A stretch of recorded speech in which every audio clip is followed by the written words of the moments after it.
प्रयास करते हैं कूलम्स तक पहुंचने की। आज अगर वेक्टर कर लें तो भी अच्छी बात है। तुमने एक्सरसाइज लगा ली सारे? जो लाने वाले व्यक्ति है ना हमारे, बस अब भूल ही जाओ, वो बहुत ही स्लो प्रोसेस है उनका। विकास सर से एक्सपेक्ट नहीं करते। ऑनलाइन करो ऑर्डर ना, सेम ही रेट है ऑनलाइन। हाँ जी, तो कोशिश करते हैं कि हम लोग यहाँ तक आज पहुँचने की, that is Coulomb's law. But इसका मतलब ये नहीं कि बहुत तेज भागना भी है, उतनी एनर्जी भी होनी चाहिए। कूलम्स लॉ तक हम पहुँचते हैं, ठीक है। Coulomb's law and vector representation of Coulomb's law, and so ये सुपरपोजिशन प्रिंसिपल है। हमने लास्ट थोड़ा बहुत इंट्रोड्यूस किया था कि चार्ज जो है वो मैटर की इंट्रिंसिक प्रॉपर्टी है, इनबिल्ट प्रॉपर्टी है। यार मुंह स्माइली बनाओ, क्या हो गया, ठीक हो? टाइम कुछ नहीं, दोनों दिन अभी अभी अभी क्या है बेटा, सुनो। तुमने देखो एक चीज और क्या करो, या कॉन्सेप्ट पे क्या हाल है, वहाँ एक फिक्स शेड्यूल है और वहाँ मैसेज नहीं जाता है। यहाँ का कल्चर अलग है, यहाँ रोज मैसेज जाता है। आज क्लास है। हाँ, और रोज मैसेज आता भी है बच्चों से। हाँ हाँ, जिस दिन मैसेज नहीं जाएगा समझ लो क्लास नहीं है। तो यहाँ का थोड़ा सा कल्चर धीरे धीरे सीख जाओगे, 1 महीने में ये सीख गया होगा, 1 साल हो गया ना इसको ये समझ गया। तो पूछना भी पड़ता है, मतलब आपको कि सर आज पूछे हो तुम एक दो बार ना। अच्छा, विकास सर का टाइम क्यों नहीं अपडेट कर पाता हूँ मैं, क्योंकि मेरी उनसे जब बात होगी तब मैं अपडेट करूँगा। मेरी उनसे बात होती है 12 बजे। क्यों? हाँ, जब तुम मैसेज की तो उसी समय मैंने फॉरवर्ड कर दिया। वो उठेंगे फिर मुझे बताएंगे तो फिर मैं फॉरवर्ड करूँगा ना। फ़ोन करने का कोई फ़ायदा नहीं, किसी का डिस्टर्ब नहीं करना चाहिए। सबका अपना साइकिल है, क्योंकि फिर वैसे हिसाब से रात को भी पढ़ाते हैं, मेहनत अलग है उनकी, ठीक है। इलेक्ट्रोस्टैटिक्स में हम लोग पढ़ेंगे चार्जेस की प्रॉपर्टीज़ के बारे में, जो कि रेस्ट पे होंगी, जो कि रेस्ट पे होंगी। जब हम उनको मोशन करेंगे तो इलेक्ट्रिक करंट आ जाएगा, तो चैप्टर नंबर 3 आ जाएगा। 1 और 2 में हम चार्ज को रेस्ट में रखने के बाद जो प्रॉपर्टी जनरेट होगी वो हम करेंगे। चार्ज कैसे प्रोड्यूस होता है ये सारे बारे में हम चर्चा कर चुके हैं। तुम नहीं किया मैंने, ठीक है। तो चार्ज प्रोड्यूस करने के सबसे बेसिक तरीका तो यही है, रबिंग, ठीक है। क्या हुआ जब मॉडर्न फिजिक्स आ गई या मॉडर्न साइंस डेवलप हो गया 18वीं सेंचुरी तक, तो ये बोला गया कि जब हम किसी चीज़ को रब करते हैं, जब मैंने इसको रब किया कॉटन कपड़े से, तो मैंने इसको थर्मल एनर्जी दी, और इसके जो लूज इलेक्ट्रॉन थे शायद इससे जंप करके इस पर चले गए। तो जब इससे जंप करके इस पर चले गए तो यहाँ पर डिफिशियंसी ऑफ इलेक्ट्रॉन हुआ और ये पॉजिटिव चार्ज हो गया। यहाँ पर चार्जेस बढ़ गए तो ये नेगेटिव चार्ज हो गया। अब इसी से इस पे क्यों गए, अगेन उसके लिए तो फिर हमें समझना पड़ेगा इनका एटॉमिक थ्योरी। बट इसको बहुत साल पहले 600 BC में बेंजामिन ने एक हाइपोथेसिस समझा दिया था। ये लो list of elements, list of elements उन्होंने दे दिया 15-16 जो उनके घर में थे। उस लिस्ट में जो ऊपर होगा एलिमेंट वो याद नहीं करना, लिस्ट वो लिस्ट याद नहीं करना है। उन्होंने एक लिस्ट बना दी बेंजामिन फ्रैंकलिन ने। अच्छा, बेंजामिन फ्रैंकलिन ही पहले व्यक्ति थे जिन्होंने ये बात बताई कि 4 दो तरह के होते हैं, पॉजिटिव और क्यों बताई? नहीं किया था, उसको तो कुछ पता ही नहीं था, एटम पता ही नहीं था। एटम के बारे में बेंजामिन को कुछ नहीं पता था। हाँ हाँ, नहीं, वो जो टर्म कॉइन किया उन्होंने पॉजिटिव एंड, वो कैसे पता चला? बेंजामिन ने जो पॉजिटिव नेगेटिव, आज हम जानेंगे ना कि because of electron and proton. 1600 BC में जाओ, आज से कितने साल पहले, 607 साल पहले, 600 साल पहले। साइंस 100 साल पुरानी है बस, इससे ज्यादा 600 BC कितना हो, ये किसवीं शताब्दी चल रही और हो गया ना। हाँ, वो बेंजामिन का ईयर देख लेते हैं, बहुत ही पुराना व्यक्ति है वो, है ना। उस समय मैं देखूंगा कब का था डेट, मेरे को तो पता भी नहीं बुढ़ाऊ के बारे में, है ना।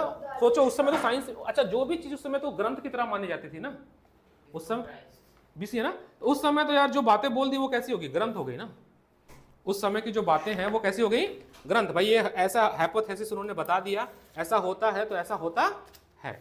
क्यों होता है उसके लिए बाद में रिसर्च हुआ, क्यों होता है उसके लिए बाद में रिसर्च हुआ कि ये इस वजह से हो रहा है। तो बेंजामिन ने कहा अच्छा कैसे पता चला उनको, अच्छा क्यों उन्होंने पॉजिटिव और नेगेटिव टर्म एक्वायर। अच्छा किस पे पहले आएगा पॉजिटिव नेगेटिव से पहले ये कि पॉजिटिव नेगेटिव है कि नहीं है। उन्होंने क्या किया, मान लो मैंने 2 सिल्क रॉड लिया और दो सिल्क क्लॉथ ली और 2 ग्लास रॉड लिया, समझना। ये एक ग्लास रॉड है, अभी मैं बता रहा हूं, इस पे पॉजिटिव है, इस पे पॉजिटिव है, और एक लेते हैं, 2 नहीं लेते हैं, एक लेते हैं। एक ग्लास रॉड लेते हैं और एक ले लेते हैं दूसरा मटेरियल कुछ ले लेते हैं, प्लास्टिक ले लेते हैं। ये प्लास्टिक और ग्लास रॉड, इन दोनों को मैंने सिल्क से रब किया अलग अलग। मैंने देखा पेपर पुल किया, इससे भी पेपर पुल हो गया और इससे भी पेपर, इन दोनों को चिपका दिया और फिर पेपर को मैंने पुल करने की कोशिश की, पेपर पुल नहीं हुआ, शक्ति गायब। और उन्होंने मैथ का टर्म लिया कि न्यूट्रल तभी हो सकता है जब एक पॉजिटिव और एक, कल्पना करते हैं +3 कूलम गया और -3 कूलम आया, दोनों मिलकर कितना बन गया। और यहां से कॉन्सेप्ट आया क्वांटाइजेशन ऑफ, या इससे बेटर और बोलना ये भी थोड़ा गलत हो गया, एडिटिव नेचर ऑफ। जब हम पढ़ते हैं right the characteristic feature of charge, 3 feature लिखते हैं। पहला एडिटिव नेचर ऑफ चार्ज, दूसरा क्वांटाइजेशन ऑफ चार्ज। तुम्हारा जो एग्जांपल था ए बी सी वाला, रब करते थे ए पे Q/2 आया, फिर 3, आज वही एग्जांपल एक बच्चे को और कराया, वो 2 चीज का एग्जांपल है, क्वांटाइजेशन एंड कूलम्स का। अभी इनको भी कराता हूँ, ठीक है। अच्छा क्वेश्चन पूछा था इसने और बहुत अच्छा क्वेश्चन था वो। तो क्वांटाइजेशन तब यहां से उन्होंने दिया कि भैया जब ये न्यूट्रल हो रहा था, उन्होंने मैथ का हेल्प लिया। जब आप पढ़ोगे ना सब हो रहा था, उसमें पहले ग्राफ में लिखे कि उन्होंने मैथ का रेफरेंस लिया कि मैथ ही है जो इसमें 2 नंबर जोड़ के पॉजिटिव नेगेटिव 0 हो सकता है और दोनों बराबर भी हो, दोनों। यानी जब मैंने रब किया तो जितना पॉजिटिव इतना आया होगा उतना ही नेगेटिव इस पे गया होगा। पॉजिटिव नेगेटिव के लिए तो उन्होंने सीक्वेंस एक बना दी थी, वो सीक्वेंस हमें याद नहीं करना क्योंकि अब तो हम मॉडर्न फिजिक्स में है, ठीक है। सेकंड है, पहला हो गया आपका रबिंग मेथड, बाय रबिंग। दूसरा नहीं, bye conduction. Second method is by, time का ग्रुप पे चला गया तो कंफ्यूजन मत होना, अभी तो आओ जब जब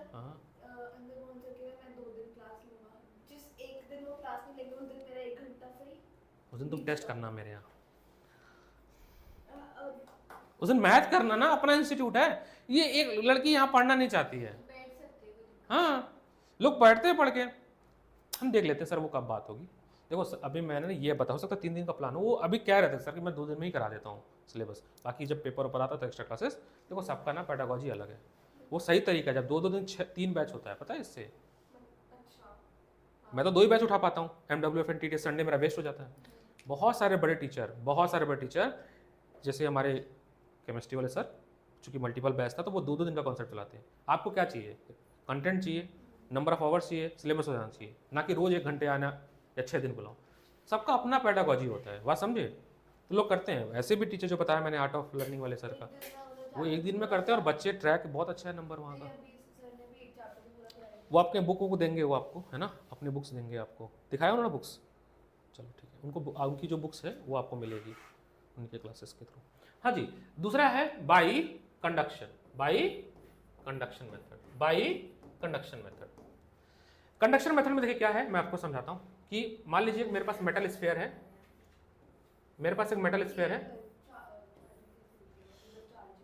चार्ज कैसे एक्वायर होती है।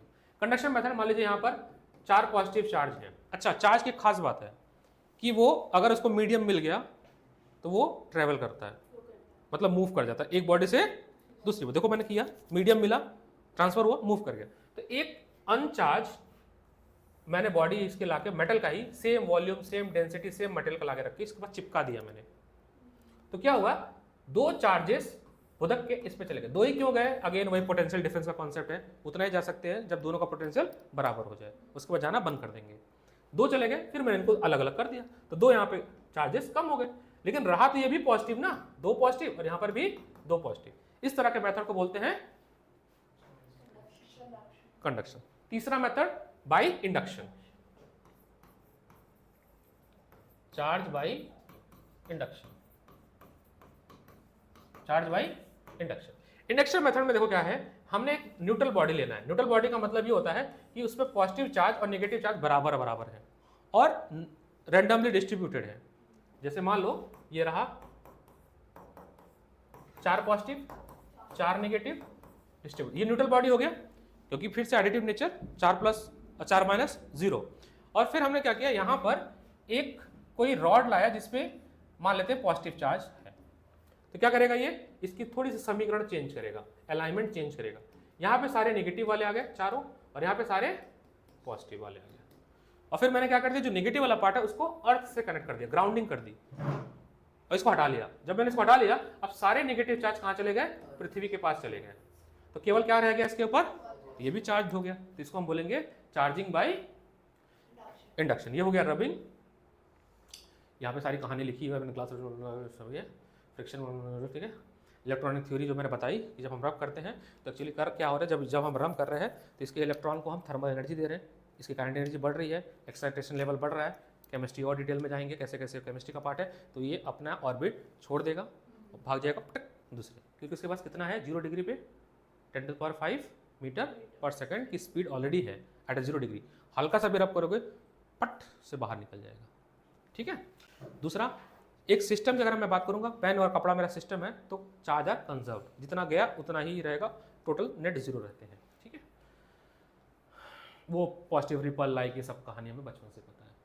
ये भी मैं बता दिया। एक ऐसा इंस्ट्रूमेंट बनाते हैं छोटा सा, वही है ना, हाँ, इलेक्ट्रोस्कोप इज अ इंस्ट्रूमेंट जो ये बताता है, सबसे सिंपलेस्ट इंस्ट्रूमेंट है कि कोई बॉडी चार्ज है या अनचार्ज है। क्या करते हैं, ये वैक्यूम में रखते हैं, एयर टाइट कंटेनर में रखते हैं।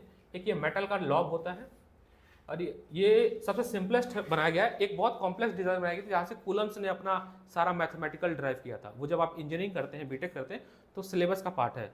बीटेक में 3 सेमेस्टर फिजिक्स पढ़नी पड़ती है, first and second and third. तो वहाँ पे न्यूटन ने जो कूलम्स हम पढ़ लेते हैं ना, वो मैथमेटिकली कर करके देखा था। तो वो उसका पूरा सेटअप आपके लैब में होगा, चाहे बीएससी करोगे तो भी होगा। तो वो उसका इंस्ट्रूमेंट का नाम मैं भूल रहा हूँ क्या है, मेरे को अभी याद नहीं आ रहा, बट ये सबसे सिंपलेस्ट है। तो उन्होंने क्या किया, ये मेटल का जो रॉड है इसमें गोल्ड की लीफ लगा दी। अब देखो गोल्ड की लीफ बहुत पतली होती है, इतनी पतली होती है कि पान पे भी चढ़ जाती है, मिठाइयों पे भी चढ़ जाती है, बहुत पतली सी लीफ। उसको एयर टाइट कंटेनर में इसलिए रखे हैं ताकि यहाँ पे कोई हवा ना हो, वैक्यूम हो। हमने अपना वो जो चार्ज रॉड जो हमने किया था किसी तरह से रब करके या किसी तरह से ला के हमने यहाँ पर टच कर दिया। तो मान लो जो पॉजिटिव चार्ज है, इसको भी, ये भी मेटल, ये भी, तो ये सारे पॉजिटिव चार्ज यहाँ पर ट्रांसफर हो जाएंगे और धीरे धीरे पॉजिटिव चार्ज मूव करके इन प्लेट्स पे आ जाएंगे। अब पहले न्यूट्रल थे, देखो पहले ना ये चुपचाप ऐसे थे, फ्लिप ऐसे थे, मैं बताऊं। मान लो ये gold leaf number 1, gold leaf number 2, ये मेटल का हमारा रॉड इसमें लगा। तो पहले नॉर्मल ना ऐसे लटके हुए थे, ऐसे चुपचाप। जब मैंने ये चार्ज बॉडी लेके आया, इस पे रखा, तो वो पॉजिटिव चार्ज उसके पास था, वो इस पे ट्रांसफर हो गया और ये लीफ फैल गए, क्योंकि पॉजिटिव पॉजिटिव रिपल। ऐसा नहीं कि पॉजिटिव भी ले सकते हो, नेगेटिव लग रहा है तो फर्क उस बस इतना पता चल गया कि हाँ नहीं रहेगा। इस पे मैंने दिए हैं पॉजिटिव, कैसे, by friction, bye conduction, by induction. अगर पॉजिटिव नेगेटिव तब तो न्यूट्रल हो गया ना, फिर तो अच्छा नेगेटिव कैसे देंगे अब फिर, नहीं बता रहा हूँ नेगेटिव कैसे देंगे, बता रहे बेटा नेगेटिव कैसे देंगे, मटेरियल चेंज कर देंगे, कोई और ले लेंगे मटेरियल, उस पर नेगेटिव आ सकता है, नहीं आ सकता है। लेट्स से एज्यूम बताते हुए, मैंने कहा कि सिल्क रॉड को जब मैंने रब किया, सिल्क क्लॉथ को, तो सिल्क क्लॉथ पे पॉजिटिव आया और मेरे ग्लास रॉड पे, तो मैंने नेगेटिव से चेक कर चुका था मैं, अब मैं उससे ला दूंगा। अगर लेकिन सेम अमाउंट ऑफ चार्ज दूंगा, 2 नेगेटिव 2 पॉजिटिव, तो न्यूट्रल फिर ये वाली जो प्लेट लगी थी वो फिर से चिपक जाएगी, क्योंकि न्यूट्रलाइज हो गया। क्या हो गया, न्यूट्रलाइज हो गया। अरे ऐसा कुछ नहीं, गोल्ड स्टार्टिंग में तो न्यूट्रल ही है ना, तभी तो चुपचाप ऐसे बैठा हुआ है। तो ये एक डिवाइस है, ठीक है, कभी पूछा नहीं जाता सीबीएसई में, एनसीईआरटी में जगह पे मोर टू नो रोल नहीं बॉक्स होते हैं, उसमें बनाया हुआ, पूछता नहीं है कभी भी, ये ऐसा कुछ होता है, ठीक है। कंडक्टर इंसुलेटर भी नहीं पूछता है, ये भी नहीं पूछता है। कंडक्टर 9th में पढ़ के आया, 10th में फ्री इलेक्ट्रॉन वगैरह, कंडक्टर पढ़ा इलेक्ट्रिसिटी में, फ्री इलेक्ट्रॉन वगैरह, ये सारा कंडक्शन हो गया, सारी बातें लिख दी, कंडक्शन इंडक्शन जो भी है ये सारा यहाँ पे कहानी हो गई, ठीक है। हाँ, यहाँ से आते हैं बेसिक प्रॉपर्टी ऑफ चार्ज। तो चार्ज की 3 मेजर प्रॉपर्टी होती है। चार्ज की पहला, जिसमें मैंने बहुत बताया कि जैसे कि मान लो तो तबियत ठीक है ना, हाँ, +3 कूलम हमने लिया, फिर -4 कूलम लिया, ऐड किया, तो नेट जो मिला वो -1 कूलम मिला, minus additively magnitude wise add होगा। आपको जो नेट मिला वो क्या मिला, -1 कूलम। चार्ज को हम कूलम में मेजर करते हैं, micro coulomb and pico coulomb, 2 unit और होती है। Micro coulomb, 1 micro coulomb is equal to 10⁻⁻6 coulomb और 1 पिको कूलम 10⁻12 कूलम, ये छोटी यूनिट्स होती है। कंजर्वेटिव चार्ज का मतलब यही है कि एक सिस्टम की अगर हम बात करेंगे तो जितना चार्ज हमने ट्रांसफर किया, जितना गेन हुआ, नेट क्या होगा, 0 होगा, सिंपल। एक क्लोज सिस्टम, बात होगी क्लोज सिस्टम में, ओपन सिस्टम की बात नहीं करेंगे, ठीक है। हाँ, क्वांटाइजेशन ऑफ चार्ज, इसी पे न्यूमेरिकल बनता है कूलम्स को मिक्स करके। ये कहते हैं कि एक बॉडी से दूसरे बॉडी में जब चार्ज ट्रांसफर होती है तो वो किसी इंटीग्रल मल्टीपल होती है, इंटीजर की, किसकी, इंटीजर की। नंबर की मल्टीपल होती है। Any charge body has a total number plus minus n e, plus minus n e, proton और न्यूट्रॉन की वजह से। यहां पर एन होगा आपका नंबर ऑफ इलेक्ट्रॉन और ई होगा चार्ज ऑन वन इलेक्ट्रॉन। कितना होता है? बिल्कुल इतना होता है, ठीक है। तो वही 19 ना, हाँ 19 कूलम, 19 कूलम, ठीक है। ये है जो भी है। अब आते हैं, अब यहां से शुरू होगी सारी कहानी। यहां तक ये बहुत लो वेटेज है। क्या है? लो वेटेज है। जो शुरू होगा वो यहां से होगा, ठीक है। लिखने का काम बाद में करेंगे, अभी कुछ नहीं लिखना है। ये मैं नोट्स आपको प्रोवाइड कर दूंगा। बुक वैसे भी प्रोवाइड होगी तो उसमें भी चीज़ें लिखी होंगी, ठीक है। प्रिंट हो रही है, नई बुक प्रिंट हो रही है इस बार, 4 वॉल्यूम में से। हाँ नहीं, इसमें मेरा नाम रहेगा केवल, टैग है उसका फिजिक्स बाय आईटीएन। सिद्धांतक, हाँ सेम ही बुक जाएगी दोनों पे। तो अब हम आते हैं topic that is Coulomb's law. Coulomb's law मिलता जुलता किससे है? अच्छा, इस चैप्टर को समझने के दो बेसिक बस, बहुत ज़्यादा नहीं, थोड़ी थोड़ी ग्रेविटी और थोड़ी थोड़ी वेक्टर, बस इतना ना, चलिए ज़्यादा नहीं, थोड़ी थोड़ी। तो टॉपिक का नाम है कूलम्स, क्या है भाई नाम? कूलम्स लॉ है ना, भूल जाता हूँ यार। कूलम के सिद्धांत, कूलम के सिद्धांत। अच्छा, कूलम्स ने क्या कहा समझना। इन्होंने कहा दो चार्ज ले लेते हैं, ठीक है, Q1 एंड Q2। इससे पहले वेक्टर यहां पर ना ग्रेविटेशन को समझ लेते हैं। हम दो मास ले लेते हैं M1 एंड M2, इनके बीच में डिस्टेंस है R। तो जो फोर्स लगता है वो होता है K times M1 M2 upon R², ये G होता है। और ये G की वैल्यू समय के साथ, मीडियम के साथ कभी भी नहीं चेंज होती। कहीं भी जाओ, दुनिया के किसी भी कोने में आप जाते हो, G की वैल्यू चेंज नहीं होगी। अगर और बाकी चीज अगर हम ना चेंज करो तो फोर्स की वैल्यू भी हर जगह सेम ही मिलने वाली है ना, यानी मीडियम पे डिपेंड नहीं करती। दूसरा, the direction of force is always attractive, always, क्योंकि मास कभी भी नेगेटिव नहीं होता है, हमेशा पॉजिटिव रहता है। ये बात होगी। इसकी बात करते हैं। दूसरा एक बात और, ये जो फोर्स लग रहा है वो इसी लाइन ऑफ एक्शन पे लग रहा है, परपेंडिकुलर पे तो नहीं लग रहा है, ऐसे तो नहीं लग रहा कि फोर्स ऐसे और ऐसे लग रहा है। किस पे लग रहा है? इस लाइन ऑफ एक्शन। सवाल आता है कि सिमिलरिटी और डिफरेंस लिखो, सिमिलरिटी और, अब शायद ना आए जीवन में क्योंकि अब तो पेपर अलग होता जा रहा है, लेकिन जब आप 17-18 का शिवदास देखोगे, शिवदास आप लोग, उसमें 17, 17, 15, 14 के क्वेश्चन है, तो उसमें ऐसे क्वेश्चन आते थे आसान से। राइट द, सोच कितना आसान जीवन था, right the similarity and difference of Coulomb's and gravitational force के बारे में। अब नहीं आते, ठीक है, अब दुनिया बदल रही है पूरी, समझिएगा मेरी बात। अब इसी को तर्ज, इसी को बेस बनाते हुए हमने एक लाइन यहाँ पे ज्वाइन की। अभी एज पहला स्टेप में दोनों ही पॉजिटिव चार्ज है, दोनों ही पॉजिटिव चार्ज है, इनके बीच का डिस्टेंस है r। According to Coulomb's law, according to universal law of Coulombs, जो इनके बीच में फोर्स लगेगा वो डायरेक्टली प्रोपोर्शनल होगा इनके चार्ज के प्रोडक्ट के, एंड इनवर्सली प्रोपोर्शनल होगा r² के। इन दोनों को कंबाइन किया गया तो कूलम्स कांस्टेंट दिया गया k, कभी कहीं कहीं c भी लिखा होता है, अलग अलग बुक में k लिखते हैं एसएल में, Q1 upon Q2 upon R²। अब यहाँ पे थोड़ा सा समझने की बात है, देखिए सर क्या समझने की बात है, समझना। ये जो k है ना, ये डिपेंड करता है मीडियम पे, ये डिपेंड करता है मीडियम पे। k को बोलते हैं कूलम्स कांस्टेंट, और इसका खुद का भी एक फॉर्मूला होता है 1/4πε0। नीट का क्वेश्चन, k की डायमेंशन पूछी गई थी, बना लोगे? k का डायमेंशन बताओ तो, बनाए हो क्या? वाह वाह, गुड। एप्सिलॉन नॉट पढ़ते हैं इसको, स्पेलिंग मेरे से मत पूछना। एप्सिलॉन जीरो लगा मतलब नॉट, ई से प्रोनाउंस होता ना एप्सिलॉन। हाँ बताता हूँ क्या होता है, आगे आते हैं, बताते हूँ मैं, बताता हूँ। इस पूरी क्वांटिटी की जो वैल्यू होती है वो होती है 9 × 10⁹ यूनिट। क्या होगी यूनिट? देखो यहां से k का फॉर्मूला पहले बनाओ। k का फॉर्मूला बनेगा F² अपॉन Q1 Q2। तो फोर्स का हो गया,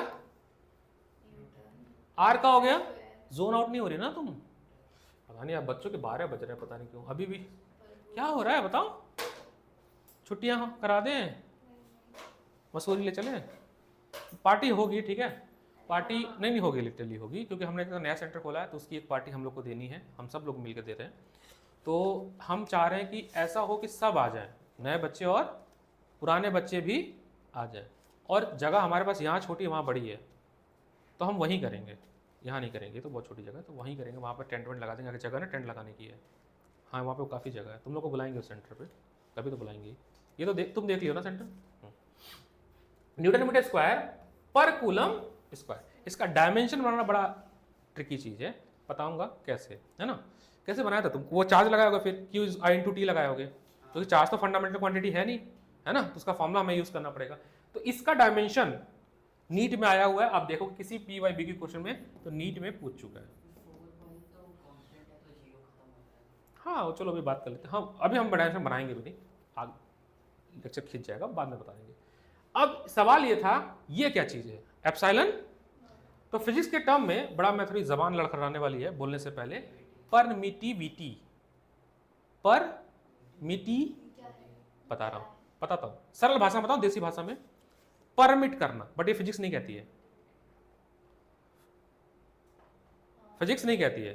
फिजिक्स ये कहती है कि ये मतलब चार्ज को कितना अलाउ करे, जैसे रेजिस्टेंस था ना, रेजिस्टेंस था इलेक्ट्रिसिटी में, कुछ वैसा ही मीडियम का परमिटिविटी वैल्यू होती है। अगर किसी मीडियम की परमिटिविटी ज्यादा है तो उसमें चार्ज जो है स्लो फ्लो करेगा।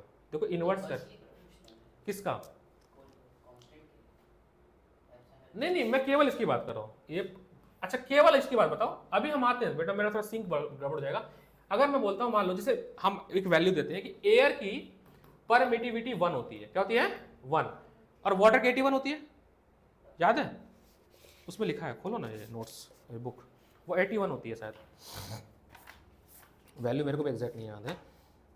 वाटर की 80 होती है, ठीक है, वाटर की कांस्टेंट वैल्यू है ना ये, ना ना ना बिल्कुल याद करना, मेरे को नहीं याद है तो क्यों याद नहीं करना है, बस समझाने के लिए बता रहा हूँ। इसका ये मतलब होता है, अगर मैं दो चार्ज को लूं, दो चार्ज लेता हूं मैं, समझ रहा मेरी बात को,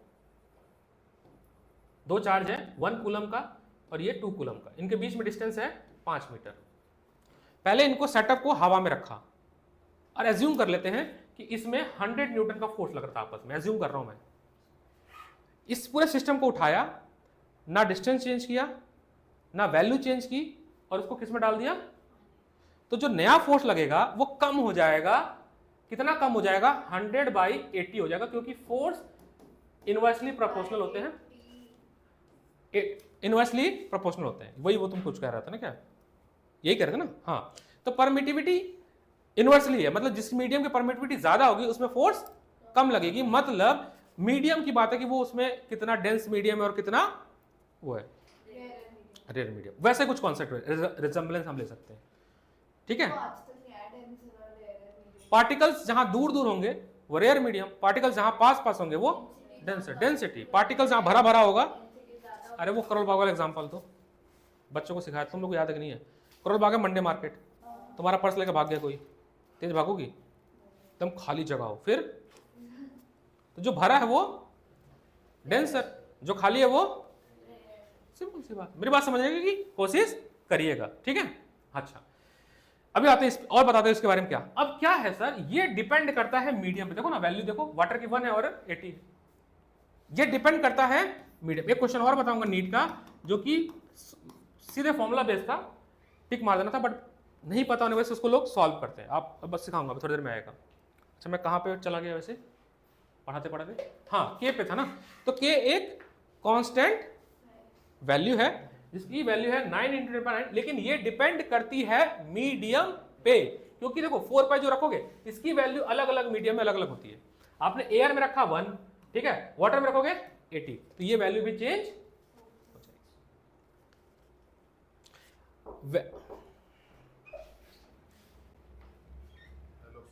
से हाय,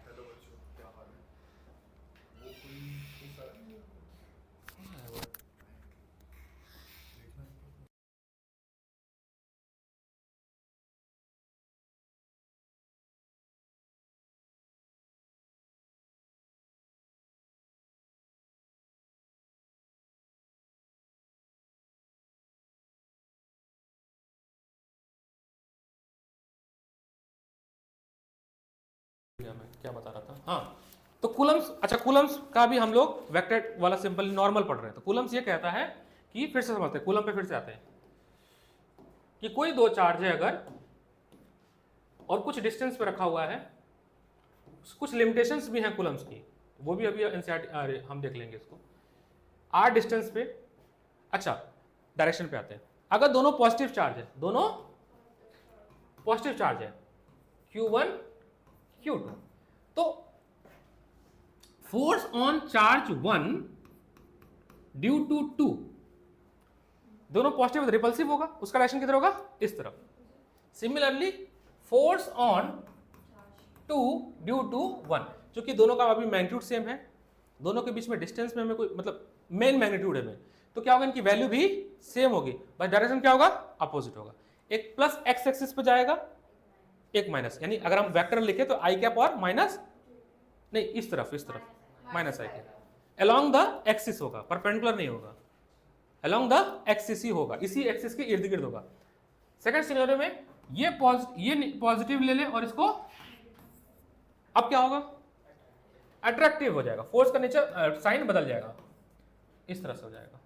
तो हम ये कह सकते हैं ना कि कूलम्स का जो फोर्स है वो अट्रैक्टिव रिपल्सिव, वो तो केवल था रिपल्सिव, अरे अट्रैक्टिव, यहां पे तो दोनों, क्योंकि अच्छा एक बात और जो पूरे साल बड़े दिक्कत करता है, एक दो महीना जब हम पढ़ते हैं, जब हम न्यूमेरिकल करेंगे और जब फॉर्मूले का यूज करेंगे F is equal to K times Q1 Q2 R square is equal to 1/4 pi epsilon naught Q1 Q2, ये आपका पहला फॉर्मूला जिस पर हम चर्चा कर रहे हैं। हम जब इसमें वैल्यू रखेंगे किसकी, चार्ज की, तो मैग्नीट्यूड रखेंगे, ना कि साइन, ना कि, पता नहीं इतनी छोटी सी बात को एक महीना क्यों लगा लोगों को समझने में, वही दो पापी गुड़ियों को, एनीवेज स्किप इट। हाँ मतलब एक छोटी छोटी चीज जो तुम वो इक्विलिब्रियम का क्वेश्चन किया ना लाइन वाला, एक महीना खींचा है भाई, इतने डम थे लोग। तो बहुत छोटी चीज भी है जिसको इतना लेंदी नहीं कर देना चाहिए, कट करके आगे बढ़ो। नहीं मैं जो हुआ है फिर वही बता रहा हूँ ना मैं, ये छोटी सी चीज है यार, यहाँ पे मैग्नीट्यूड रखना है, पॉजिटिव नेगेटिव आपको डायरेक्शन देने में हेल्प करेगा जब हम वेक्टर क्वांटिटी यहाँ पे बात कर रहे होंगे। अब एक चीज और समझो, अभी भी वेक्टर नहीं पढ़ा रहा हूँ, अब हम आ रहे हैं डाइलेक्ट्रिक कांस्टेंट या रिलेटिव परमिटिविटी, अरे बोल नहीं पाता हूं मैं, समझ गया ना। आपने रिलेटिव डेंसिटी का नाम सुना था, क्या होता था, डेंसिटी ऑफ सब्सटेंस अपॉन रिफ्रैक्टिवनेस, क्या होता था, स्पीड अपॉन, दोनों स्पीड है ना। ऐसे ही दो मीडियम की परमिटिविटी को अगर हम कंपेयर करते हैं तो हमारा वर्ड क्या आता है, रिलेटिव मतलब permittivity, relative permittivity, relative topic है 1.15। हाँ जी रिलेटिव, यहाँ से इस टॉपिक से नीट का क्वेश्चन आया है जो ये बताने जा रहा हूँ, 5 मिनट में नीट कवर हो जाएगा, देखना एक क्वेश्चन रिलेटिव पर अच्छा एक जोक और याद आया है, पिछले 32 साल से कभी ऐसा मौका नहीं पड़ा सो कॉल्ड सीनियर टीचर्स को अपनी डिग्री बताने के लिए, लेकिन मेरे आने से उनको लोगों को बताना पड़ रहा है कि हम बीटेक किए हैं, अरे सॉरी बीटेक नहीं किया, सॉरी बीटेक तो बड़ी यूज नहीं आया, सॉरी इंजीनियरिंग किए हैं। तो ऐसे में बात कर रहा था चर्चा, तो मेरे विकास सर ने कहा सर इंजीनियर तो मैकेनिक भी होता है, उसको वो अपने आप को इंजीनियर कहता है, इंजीनियर तो डिप्लोमा होल्डर भी होता है ना। और अगर आज से तुम 30 साल या 34 साल पहले बीटेक अगर किए हो, समझ गए सारा, तो आप किसी कंपनी के सीईओ होते, क्या होते, आई नो मैंने भी गलती की है, लेकिन 30 साल पहले पता बीटेक की बहुत ज्यादा वैल्यू थी, क्योंकि हर घर में बीटेक नहीं होता था, गांव में एक कोई शहर में एक बीटेक होता था, बीटेक की कॉलेजेस कम थे, लोगों को अवेयरनेस अब है ना, हर घर में, हर सड़क पे, आईटी भी कम है आईटी तो कम है, लेकिन बीटेक तो हर जगह इजी है, किसी को भी करना 4 लाख रुपए बीटेक इजिली जाना और अचीव होना में डिफिकल्ट है थोड़ा, जाना तो बहुत लोग चाहते हैं, और चल एनीवे छोड़ो यार, इतना रील्स बनाने के लिए काफी है। रिलेटिव परमिटिविटी, तो इसको एप्सिलॉन आर से रिप्रेजेंट करते हैं, आर मतलब रिलेटिव कर, आप किसी से भी कंपेयर करते हो ना, तो जो कंपेयर करते हो डिनोमिनेटर में आता है, तो किससे कंपेयर करना चाह रहे हैं हम, एयर वाले से, वैक्यूम वाले से। अब किसी मीडियम की बात करेंगे, केरोसिन, पेट्रोल, जेली, वाटर, तो उसको हम रख देंगे ऊपर, इसको क्या बोलते थे, रिलेटिव एप्सिलॉन, मैं खुद भूल जाता हूँ, मैं कभी म्यू बोल देता हूँ, और इसी को कापा, हाँ बिलोंग्स टू का, इसी को एक और वर्ड यूज किया गया कापा, और इसको कापा बनाते बोल दिया गया डाइलेक्ट्रिक कांस्टेंट। छोटा के ये थोड़ा बोल्ड में है ना, डाइलेक्ट्रिक स्ट्रेंथ बोलना बेटर होगा, कांस्टेंट तो आएगा कैपेसिटर में, डाइलेक्ट्रिक कांस्टेंट इसको बोला गया, डाई इलेक्ट्रिक कांस्टेंट। ये सब कुछ एक ही है, बस नाम अलग अलग है, या आप रिलेटिव परमिटिविटी बोलो या डाइलेक्ट्रिक कांस्टेंट बोलो, सेम बात है। कहां पे डिफरेंशिएट होगा वो हम जब कैपेसिटर पढ़ेंगे तो वहां पे थोड़ा फर्क पड़ जाता है, शब्दों के चयन में, क्वेश्चन के फ्रेमिंग में चेंज हो जाती है। अब एक चीज समझना मेरी बात, ये समझ गए? 2-5 मिनट और पेशेंस रख लो। हमने वो जो हमारा एग्जांपल था ना, एक दो चार्ज है, दो चार्ज है Q1 Q2, अभी फिलहाल दोनों पॉजिटिव चार्ज है, दोनों ही पॉजिटिव चार्ज है। इस पे है 3 माइक्रोकूलम, ठीक है, इस पे है 4 माइक्रोकूलम, और इनके बीच में है 2 मीटर का डिस्टेंस। हाइपोथेटिकली कैलकुलेट अभी नहीं कर रहा हूं, निकाल लेंगे वैल्यू। इनमें फोर्स जो लग रहा है वो लग रहा है 100 न्यूटन का। सोचो कैसे, और मैंने क्या करना है, इस पूरे सिस्टम को उठाना है और किसी मीडियम में डाल देना, किसी जिस मीडियम में मुझे डालना है उस मीडियम की जो परमिटिविटी है वो एप्सिलॉन m है। मुझे वैल्यू नहीं पता है बट एप्सिलॉन m है, वैल्यू भी दे दी जाएगी। तो जब ये एयर में था, when it is placed in air और वैक्यूम, उस केस में केस नंबर 1, उस केस में जो F एयर लिखूंगा वो क्या लिखूंगा मैं, बताओ, K times Q1 Q2 R square, और K की जगह पे क्या लिखूंगा 1/4 pi epsilon naught Q1 Q2। इतनी बार फॉर्मूला क्यों लिख रहा हूं, मुझे तो पता ही दिमाग में, ताकि याद तो हो जाए, एटलीस्ट 7-8 बार तो लिख ही दिया मैंने। सेम चीज जब मैंने किसी मीडियम में इसको केस 2 जब मैंने किसी मीडियम में प्लेस किया जिसका परमिटिविटी है एप्सिलॉन m, उस समय में फोर्स क्या लिखूंगा, force medium is equal to लिखूंगा 1/4 pi epsilon m, epsilon m Q1 Q2 upon R square. अब जो पुराना पढ़ा था इस पे थोड़ा सा फिर से आते हैं, इस वाले पे एप्सिलॉन r पे आते हैं,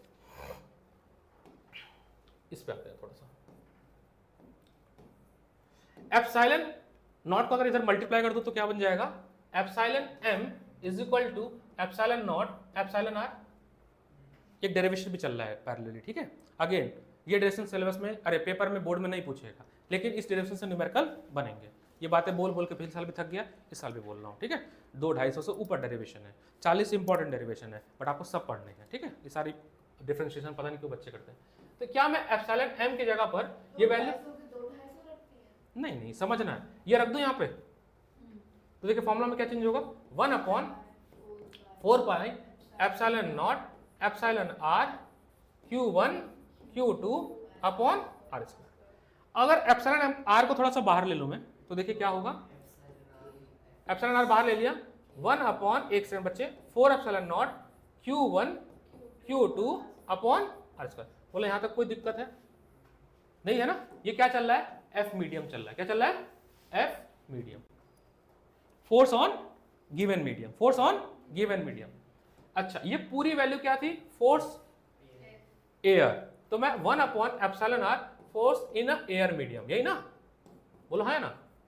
अगर बहुत ध्यान से देखें तो एक फॉर्मूला यहां से बन के आया कि अगर आपको किसी मीडियम, अगर आप किसी पर्टिकुलर मीडियम में फोर्स निकालना है, अगर आपको एयर का पता है और उस मीडियम का, जिस मीडियम में हम कर रहे हैं उसका हमें परमिटिविटी डाइलेक्ट्रिक या डाइलेक्ट्रिक कांस्टेंट पता हो तो काम हो जाएगा। आप गूगल करना, या जब आप PYBQ लगाओगे आपके नजर से क्वेश्चन जाएगा। इस फॉर्मूले को थोड़ा सा और मॉडिफाई करते हैं, मेरे को ना वर्डिंग पता है उस क्वेश्चन की, एग्जैक्ट पता नहीं कब आया है, जो भी है। क्वेश्चन था कि 2 चार्ज थे, कुछ वैल्यू दे दिया कंफ्यूज करने के लिए, जो वैल्यू की जरूरत ही नहीं है।